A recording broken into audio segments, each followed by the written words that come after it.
In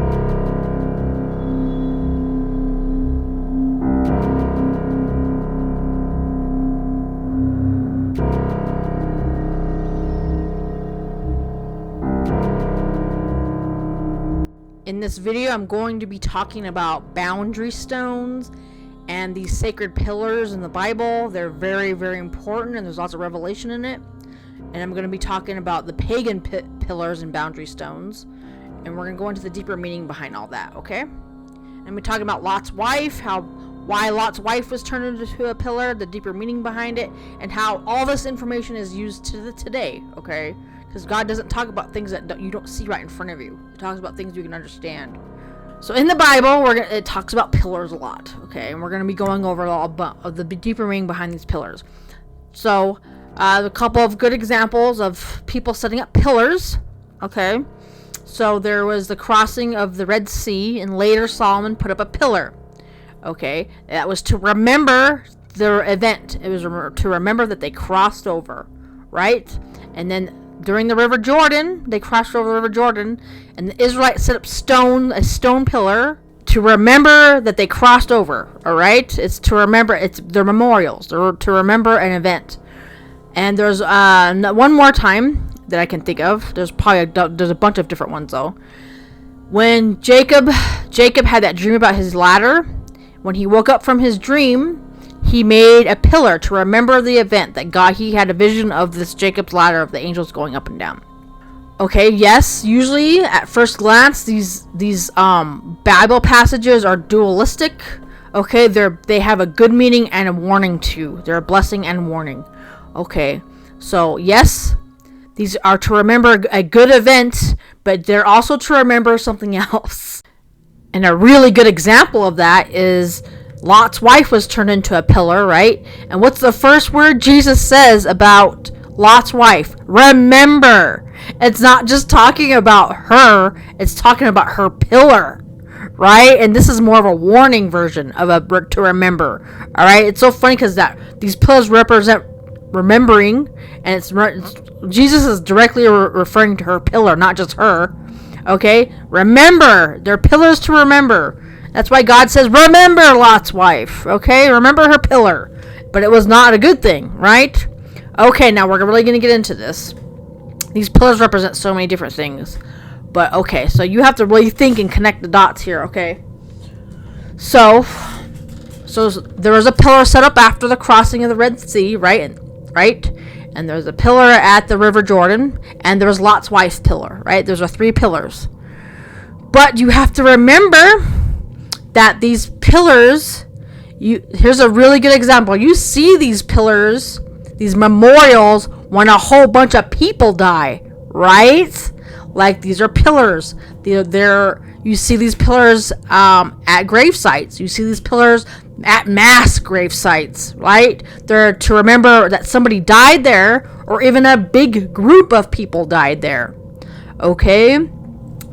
So, when there's a pillar set up at the Red Sea, did a whole bunch of people just die there? Yes, this is a mass grave for the Egyptians too. The whole bunch of people died during the crossing of the Red Sea. Okay, the Egyptians. This is not just to remember the people who crossed over, but the people who didn't get to cross over. Okay, they're dualistic pillars. They're a warning. They're a blessing and a warning. God remembering you to remember something is a good thing and a bad thing. And it's so interesting because the exact same thing happens with the pillars with the crossing of the River Jordan. What happened right before they made those pillars over the crossing of the Red Jordan? Did a whole bunch of people fall? Yes, right after they demolished Jericho. Okay, a whole bunch of people. It depends on what your version is, though.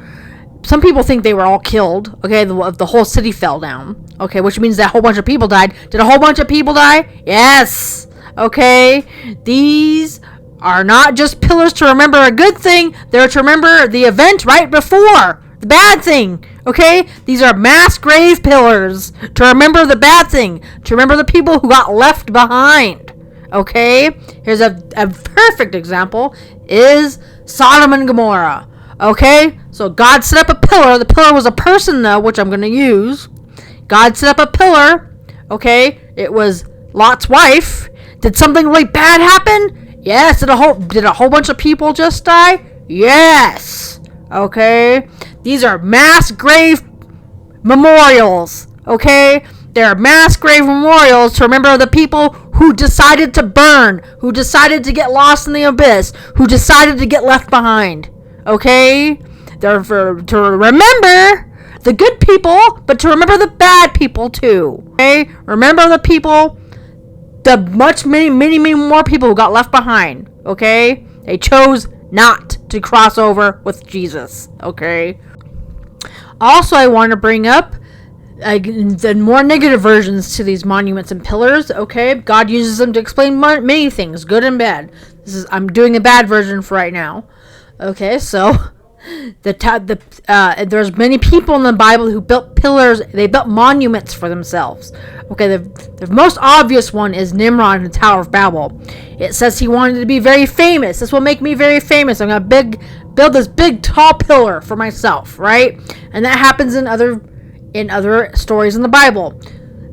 Saul made a monument to himself when he was out in the wilderness. He made a big monument for himself so he can make himself look really cool, right? I'm going to make myself look really cool. This is to glorify myself. So I'm going to make a big monument to myself to show everyone how powerful and wonderful I am. Okay, how godly I am.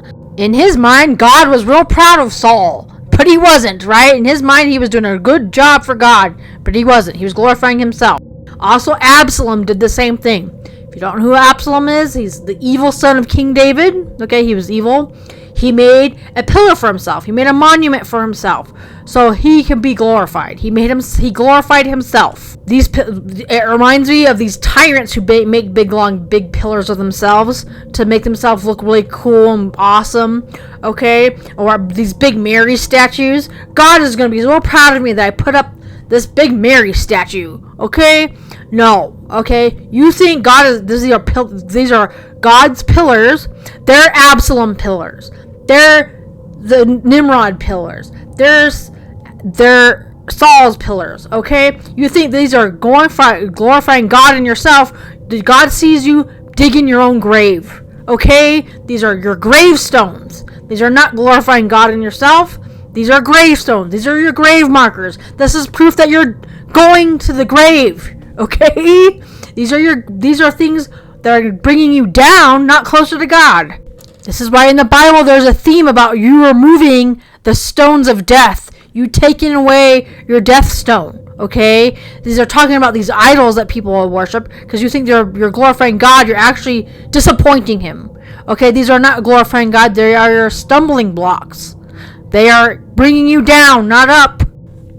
Okay, and another thing, we'll use the crossing of the River Jordan. So they set up stones as pillars. Okay, these pillars and these stones are also boundary stones. Okay, they're boundary stones, and they represent when you stake a claim on a piece of land, you put up a pillar or you put a boundary stone. Okay, they represent you owning a piece of land, but they also have warnings on them. Okay, these are boundary stones. Everyone back then had them. Okay, these are God's boundary stones, though. And I'll read the Bible passages to you, so you know that I'm not lying. Okay, these are pillars that Laban made as a boundary stone between Jacob and Laban. Okay, this is not Jacob's pillars, they're Laban's pillars. Anyway. Okay, so and Laban said to Jacob, "Behold this heap, and behold this pillar, which I have cast between me and thee." There's one pillar that's separating these people. It's talking about two different lands. Okay, this heap be witness, and this pillar be a witness, that I will not pass over this heap to thee, and that thou shalt not pass over this heap and this pillar unto me for harm. Okay, so this is talking about a boundary stone. These pillars represent boundary stones. Okay, you can't cross over or you're gonna get hurt. There were Mesopotamian, Babylonian, and Assyrian boundary stones. These are boundary stones. They're the exact same stones that God had the Israelites put down after they crossed the River Jordan. Okay, They're the Babylonian version, okay? These are boundary stones. You put them down on a piece of land. They're like border control, okay? They're border control. It says we own this territory, okay? And so we'll look at these real fast. These are, I think, they're a Babylonian or Assyrian boundary stones, okay? And they would purposely put scary stuff on them. If you look at them, they have scary snakes and they have like monsters on them, okay? They are purposely supposed to be scary because they were a boundary stone, but it also served as a warning for you to, you are not allowed to cross over into the territory, otherwise a scorpion and a snake were going to get you, okay? You know what I mean? You're not allowed to do this and that. You can't cross over into our territory without our permission, because if you do, you're going to get hurt, right?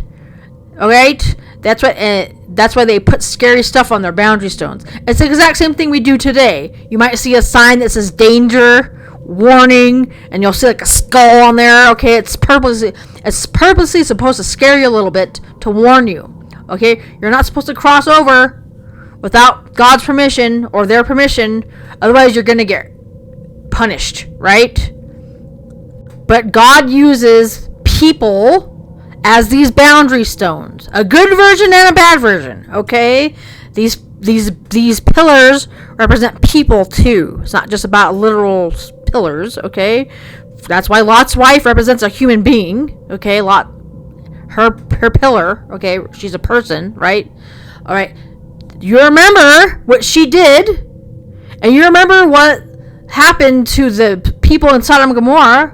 And you remember what happened to them, because if you do what they did, that's going to happen to you, is the message, right? If you act like her, all right, or if you act like the people in Sodom and Gomorrah, you're going to get burned. Remember that is what God is trying to say, right? If you cross that boundary, you're going to get it's going to be very bad for you, okay? And this is just an example, but we're talking about spiritually, okay? There are spiritual boundary stones. You cannot break the 10 Commandments. You cannot disobey God. Otherwise, some very bad, mean things are going to get you. And those are demons and stuff, okay? You are crossing God's boundaries, okay? And it's kind of funny because according to these boundary stones, you're going to get bit by a snake or something bad's going to happen to you if you cross over. And that's exactly what happened in the Bible. When the Israelites were out in the wilderness and they were being bad, God literally sent them serpents to bite them. But God literally did it though, because that's a theme in the ancient world. You cross over, a snake or a dragon's gonna bite you, okay? And but they broke the God's boundary stone, his laws, and so he literally sent them snakes, right? You are crossing God's boundaries, okay? And Christians are the other boundary stones too, okay? It's kind of like, how do I say this? It's like a guardrail, okay? Why are guardrails on the side of the road? They're on the road so you don't fly off the road and go into a ditch, okay? Christians are spiritual guardrails, okay? We have to tell you things you can do and things you can't do in order so you don't fly off into the hell, okay? We are boundary stones. We tell you things that come from God to warn you, because we don't want you to fly off into the cliff. You cannot worship Mary. You cannot have an abortion. You cannot have sex before marriage. You cannot be an atheist and go to heaven. You will go to hell. Okay, you will. You will absolutely go no matter what. Alright, you have to accept Jesus no matter what, or you definitely will end up in hell no matter what. Okay, there is no other way. Right, we're just trying to help you out. You might think it's scary, but it's scary on purpose. It's better to be scared now and be on the right path than for you to go to hell forever and ever. Alright? We are spiritual boundary stones. You can't be in another religion. You can't love Allah and love Jesus too. It doesn't work like that. You cannot do this. You cannot do these things. They're all in the Bible. Christians are God's boundary stones. You are supposed to be telling people how to stay on the road. Okay? And if people don't want to hear it, okay, might not want to hear it, but you're gonna fly off that road, okay? You're gonna go into a flaming ball into a ditch, okay? You can ignore us. We're just trying to help you out. Okay, now we're gonna get deeper into this. We're gonna add everything together. We're going to talk about some other stuff. So these are boundary stones. They're a sign that you crossed over or didn't have the permission to cross over, okay? You listen to me. And you put these pillars up or these stones up to show that you crossed over and to show that you own a piece of land, right? And they're to remember someone or something. They're to remember an event or a person. Okay, that's what gravestones are, you guys. That's what the grave is. This is a grave. It does all three. Spiritually and literally, okay? When you die, you get a boundary stone. You get a stone with your name on it. Just like in the book of Revelation, God gives you a stone with your name on it. It's talking about your final boundary stone. Okay? This is your stone with your name on it. It's a sign that you crossed over into the other side, aka heaven or hell. Okay? It's your final boundary stone. It's a sign that you crossed over to the other side, heaven or hell. And it's so crazy because even in real life, when you die, when you go get buried, your family or you have to actually literally buy that piece of land that you're gonna be in forever, right? You actually own that little piece of land. All right. It's also a pillar to represent you own a piece of land. Okay, and it's a memorial. It's to remember that somebody is dead there, right? To remember you by. It does all three. Your cemetery gravestone does all three. It's to show that it's a pillar to remember you by. It has your name on it, and it's a sign that you crossed over. It's your spiritual boundary stone into your afterlife, and it shows that you own a piece of land, literally. But it's also because when you die, you literally stake a claim in heaven or hell. You actually own a piece of hell, or you own a piece of heaven. Okay, because God uses the literal thing to explain the supernatural thing. And you're there forever, right? When you get buried in that land, you're there forever and ever and ever. Okay, you can't come back. You own your piece of heaven or you own your piece of hell. That is your boundary stone. That's your plot of land forever. Okay, you get it? Now we're going to go into something even deeper. So God uses people as these pillars, right? As a warning and a blessing. Okay, this is a really good example. We'll use something really evil. I'm not going to show pictures of it, but we'll use Mexico and the cartel. Okay, so in Mexico, the cartel will hang people in public. Okay, and they'll have a message on them. They'll write snitch or something like that, right? Why do they do that? They are showing everybody what's going to happen to you if you do what they did, right? They're like, if you snitch on us, we're going to hang you like this. It's a warning to everybody else. That's why back in the day they did public executions. That's what Jesus did, right? He was publicly executed. That's what the crucifixion was. These are public executions.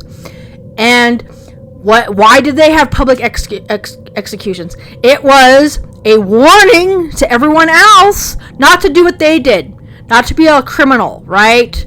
Not to lie, cheat, steal, whatever they got executed for, because it's going to happen to you. It's a warning, all right? Sometimes those warnings can be blessings. You don't want to end up like them, so I better not lie and cheat and steal. But sometimes it's evil, though, right? Like the cartel version, okay? So that's what the devil was trying to do with these martyrs, okay? Now listen to me. So like in the Romans, I'm going to do the Roman/devil and the Catholic Church. Okay, the Romans were literally executing people, public execution. Their crime was just being a Christian, though. They didn't do anything wrong, okay? So they would publicly execute Christians, and the Catholic Church just adapted it. It never stopped, you guys. The Catholic Church would burn people and execute people in public. Mostly because they were preaching the gospel, okay? They were preaching the English version of the Bible. Okay, when the King James Bible first came out, the Catholic Church would publicly execute Christians. And it actually happened even before the King James Bible came out. People who understand multiple languages knew that the Catholic Church was not preaching biblical stuff. So they started snitching on the Catholic Church, and then they got hung, just like how the cartel, right? Does it, right? It's so funny. It's so crazy because now they claim that they believe in the Bible. But even back when the Bible first came out, the English version, they even knew that they were not teaching the Bible. They were trying to get rid of all these people who are actually trying to preach the gospel because they were losing money. They were evil, okay? But this is what happened. So why did they do this stuff? The Romans and the Catholic Church and Satan, we'll just throw them all together, okay? We're even going to throw in the cartel. They hang innocent people. The Catholic Church hangs innocent people. The Romans hang innocent people, right? And I'm going to throw in the cartel. I'm bringing up the cartel because the cartel are Catholic. The cartel is Catholic. All of them are. They're all Catholic, okay? So yeah, I'm going to lump them all together. They were doing this so people would not be Christian anymore. They're like, this is very scary. I don't want that to happen to me. I don't want to be burned alive. I don't want to be executed. I'm scared. I don't want to do that, right? But it started having the opposite effect, okay? Because just like in the movies, when you see a hero die in the movies, you might get scared and say, I don't want to do that. I don't want to be like that. Or you might want to be more, or it might inspire you to be just like them. Dying for a good cause. Being a hero, sacrificing yourself for something bigger than yourself. It started having the opposite effect. Okay? This stopped being scary, and it started being an inspiration to people. Okay? It had the opposite effect. The people in the stands actually got converted into Christianity because they realized something bigger than just dying was happening here, okay? They would stop being scared of it and they actually got inspired by it, okay? You might be scared by crucifixion, but you might be scared by this stuff, but it actually became an inspiration. Okay. Alright, another thing that these pillars represent is they represent protection, okay? They're stones to represent pillars that represent protection against the enemy, against the other side, okay? And God obviously uses that, okay? When the Israelites were crossing over the Red Sea, when they crossed through the wilderness, they had that pillar of smoke or pillar of clouds or that pillar of fire, okay? It was supposedly, if you were around it, it would offered protection, okay? It was for protection, okay? And it was also a guide through the darkness. It guided them through the wilderness. Okay. This thing became many things. This thing represents God, obviously. Okay, God uses things you understand. But this is why there's a pillar in front of New York City. Okay, it's a Salem. It's an idol. Okay, but theoretically, this thing is supposed to be protecting the city from the other side, and it's supposed to guide people. It's kind of supposed to guide people into the kingdom as well, okay? Just like in the Bible, okay? God uses things you understand, but technically the Statue of Liberty is an idol, okay? God is supposed to be the pillar of protection, not an actual big tall statue or monument, right? Okay? And God uses it all throughout the Bible. That's why Jesus was crucified over Jerusalem. Okay? He was supposed to be the pillar of protection. Alright? Anyway, but that got turned into an idol. Okay? Even if you actually literally put a statue of Jesus, it probably doesn't even count. Okay? You have to have an actual relationship with God, not a relationship with a statue. It's idolatry, okay? You don't need to put an actual statue in front of anything. You actually shouldn't do that. Because you're relying on an actual statue to protect you and not your relationship with God and Jesus, okay? Anyway. But it gets even deeper than that. Alright, so these statues represent protection, okay? But let's add some supernatural stuff, okay? So... And we'll go back to these Boundary Stones. These Boundary Stones offered protection, but they would literally do spells and stuff on these Boundary Stones. Like supernatural spells. So, if you crossed over, maybe you would get cursed. Okay? These Assyrians and these Babylonians and these other ancient Near East Boundary Stones, they actually had magic attached to them. Okay? probably, and there are multiple religions who do this, okay? They do spells on their jewels and their boundary stones so they don't get stolen, and if they do, you get cursed. A good example of that is the Hope Diamond. The Hope Diamond was originally part of a Hindu statue. It was part of the Hindu religion, and the first person who stole it was actually a Catholic. I'm gonna bring that up. Okay, and supposedly the curse is whoever owns it dies, and that's been happening. So that's what happens if you aren't protected by God, even though you're not supposed to steal stuff anyway. Alright? So yeah, and people think it's just a coincidence. Maybe not. There are spells attached to these boundary stones and their jewelry, which some of it is jewelry, and which I'm going to get into right now. Alright. And theoretically, you would literally be cursed if you crossed by them, okay? And we're going to get even deeper. So these are boundary stones to protect land, okay? This is partially where jewelry probably comes from. That's why you would put jewelry on your body. One of the many reasons, though, jewelry has lots of meaning behind it. I know people just think it's just for decoration now. It's not true, okay? So, you would put boundary stones on your body, like on your ears, or around your waist, to protect your body from evil spirits. That is partially where jewelry comes from, okay? You would put stones all over your ears to protect your ears from hearing evil spirits or hearing evil things, okay? Well, and then another really good one is you would put belts, have a bunch of jewelry on them. You'd put a bunch of boundary stones on around your womb, because you wouldn't want evil spirit to go into your baby, or you want your baby to survive the birth. So you would put boundary stones around your womb to protect your baby. And I'm going to bring up the R word. So these boundary stones were to protect against the R word, okay? I'm going to bring up that Hercules myth again. Okay, and that Hercules myth, Hercules steals a woman's belt. Okay, that could be symbolism of him doing the R word. Okay, because in the Hercules myth, he steals a woman's belt. Okay, and that could be a part of this situation. Okay, there could be messaging that he did the R word to a woman, because to remove her boundary stones against her will is not good, right? All right.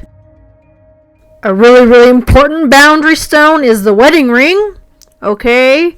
First of all, God gives you a wedding ring in the book of Revelation. He hands you a stone. That information is for multiple purposes. He hands you a wedding ring. Okay? But what does this wedding ring represent?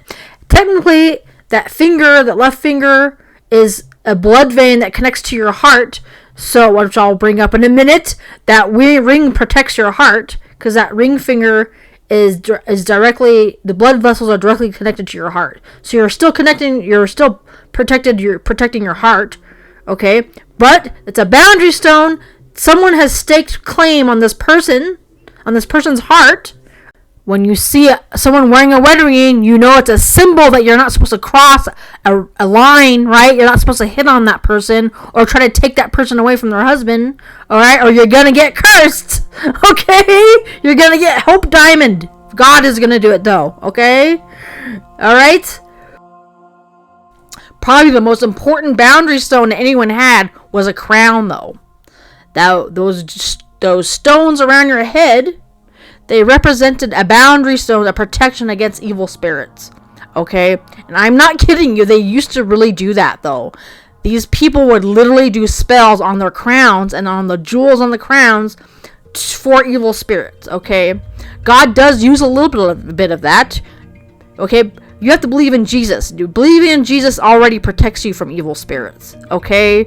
Alright? I'm not saying that you might not literally die one day or get sick. You will, but when you cross over, you're going to be protected, okay? That's why people would also put jewelry on cups. Oh, it's just decoration. It's not just decoration.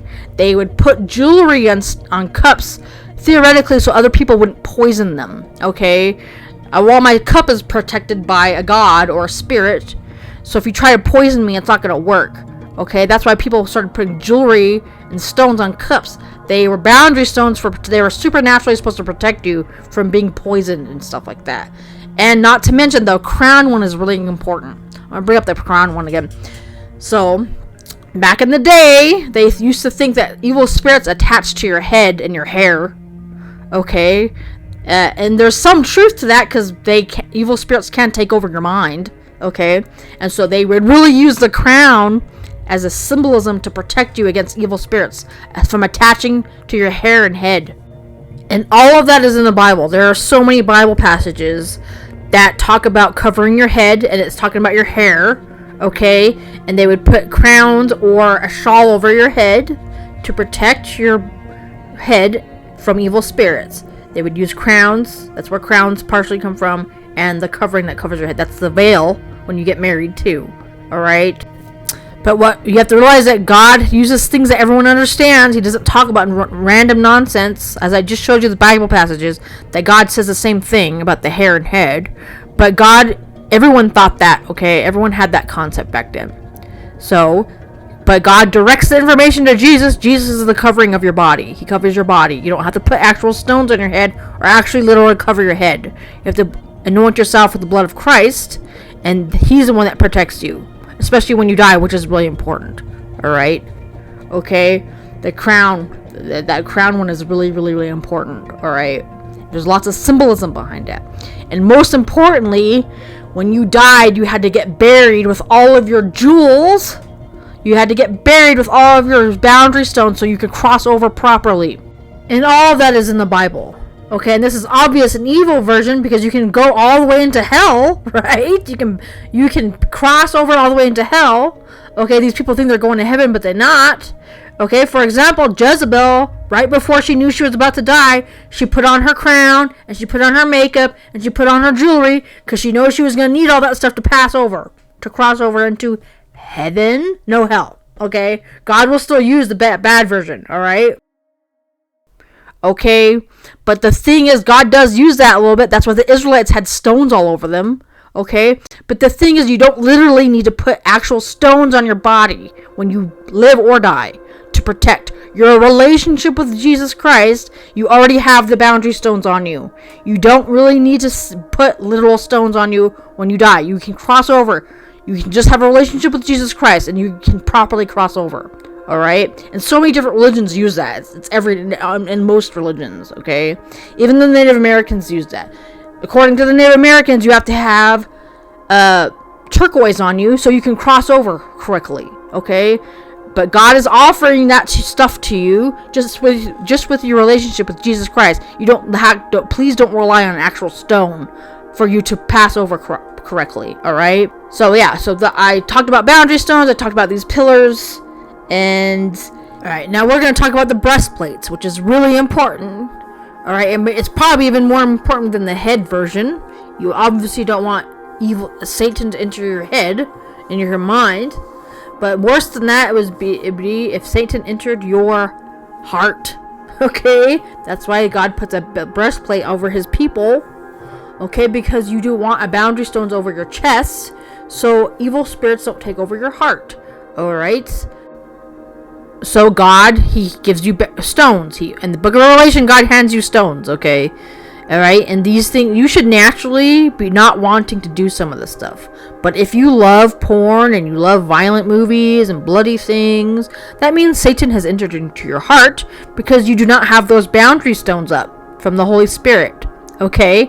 And I'm going to bring that up now. Okay, so we're going to switch to information, and I'll try to make it make sense as possible.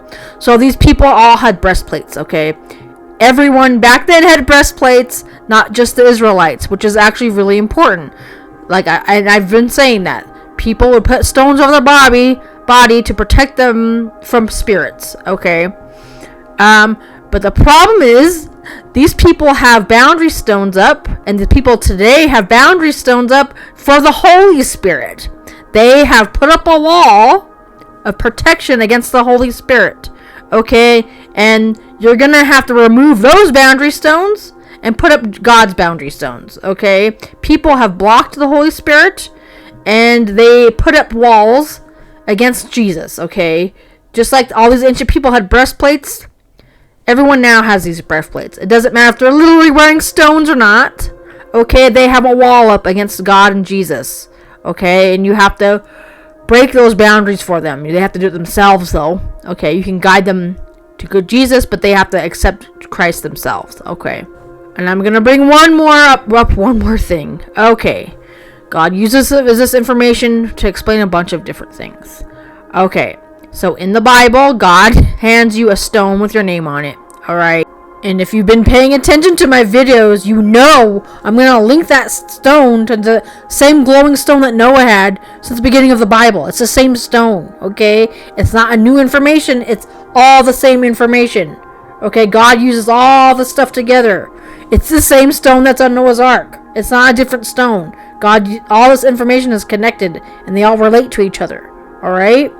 But anyway, you needed that stone, like I said in this video, you need that stone to cross over. It's a passport. It's a badge. It's a key to open doors. God gives you the permission to pass over, spiritually and on earth, okay? And God uses it to explain a bunch of things. He uses current information to help you understand the stuff. He gives you a star stone. And this information is multi-dimensional, okay? God is literally explaining a million different things when he says he's handing you a glowing stone. Okay? It means so much. Just like when the Israelites were crossing the River Jordan, that technically was not their territory. That was the Assyrian and Babylonian territory, okay? But God hands you a stone. The only way I can explain it is if it's a passport.